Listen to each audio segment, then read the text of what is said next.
Hello friends, welcome back to Pradhi's cookbook. இன்னைக்கு நம்ம ஒரு சூப்பரான குழம்பு ரெசிபி தாங்க பார்க்க போறோம். வாழைப்பூ குழம்பு. இந்த வாழைப்பூ குழம்பு பாத்தீங்கன்னா நெத்திலி மீன் குழம்பு மாதிரி இருக்குங்க. வாழைப்பூ குழம்பு ரெசிபி பார்க்கறதுக்கு முன்னாடி நீங்க நம்ம சேனலுக்கு Subscribe பண்ணலைனா பண்ணிட்டு கூடவே பக்கத்துல இருக்க அந்த bell icon-ஐ press பண்ணுங்க.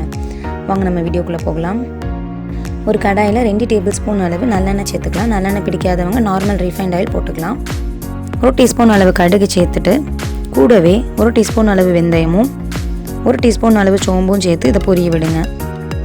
இது பொரிஞ்ச உடனே ஒரு மீடியம் சைஸ் பெரிய வெங்காயத்தை பொடியாக நறுக்கி இதில் ஆட் பண்ணிடலாம்.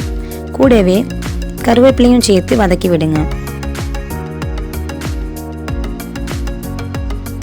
வெங்காயமும் கருவேப்பிலையும் நல்லா வதங்கினதுக்கப்புறமா 2 மீடியம் சைஸ் தக்காளியை பொடியாக நறுக்கி ஆட் பண்ணிவிடுங்க. இந்த வெங்காயம் தக்காளி எல்லாம் வேகிறதுக்கு தேவையான அளவு உப்பு வந்து கொஞ்சமாக ஆட் பண்ணி நல்லா வதக்கி விடுங்க. அப்போ வந்து இந்த தக்காளியில் இருக்க தண்ணியெல்லாம் வெளியே வந்து நல்லாவே அழிஞ்சு வேகும். இப்போ இது ஓரளவுக்கு நல்லா வெந்ததுக்கப்புறமா குழம்பு மிளகாய்த்தூள் 2 டேபிள் ஸ்பூன் அளவு ஆட் பண்ணிக்கோங்க. குழம்பு மிளகாய்த்தூளுங்கிறது வேறு ஒன்றும் இல்லைங்க.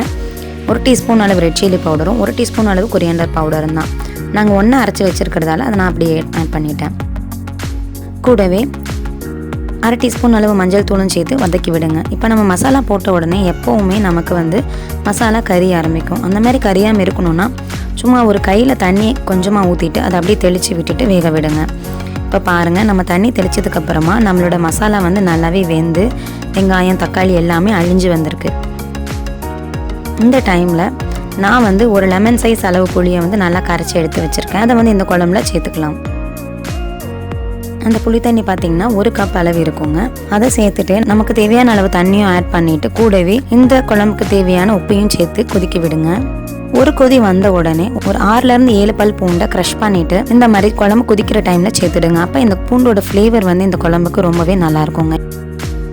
இப்போ குழம்பு நல்லாவே கொதிச்சிருச்சு. பூண்டு சேர்த்து 3லேருந்து 4 நிமிஷம் கொதிச்சதுக்கப்புறமா ஒரு 2 கைப்பிடி ஃபுல்லாக வாழைப்பூ வந்து நான் சேர்த்துட்டேன். இப்போ வாழைப்பூ போட்டு குழம்பு வந்து ஒரு 3லேருந்து 4 நிமிஷம் கொதிக்கட்டும். அதுக்குள்ளே இந்த வாழைப்பூ கூட சேர்க்கறதுக்கு தேங்காயை நம்ம அரைச்சி எடுத்துகிட்டு வந்துடுவோம். தேங்காய் பார்த்தீங்கன்னா நான் ஒரு 1/2 கப் அளவு இருக்குங்க. தேங்காய் கூடவே ஒரு 2 சின்ன வெங்காயமும் 1/2 டீஸ்பூன் அளவு சோம்பு 1/2 டீஸ்பூன் அளவு சீரகமும் போட்டு தண்ணி ஊற்றி நல்லா பேஸ்ட் மாதிரி அரைச்சி எடுத்துக்கலாம். இந்த டைமில் நமக்கு குழம்பும் நல்லா கொதிச்சிருக்கும். அதில் கொண்டு போய் இந்த பேஸ்ட்டை ஆட் பண்ணிடலாம். பேஸ்ட் ஆட் பண்ணி ஒரு 3 நிமிஷம் குழம்பு கொதிச்சா போதுங்க. உங்களோட சைவ நெத்திலி மீன் குழம்பு ரெடி.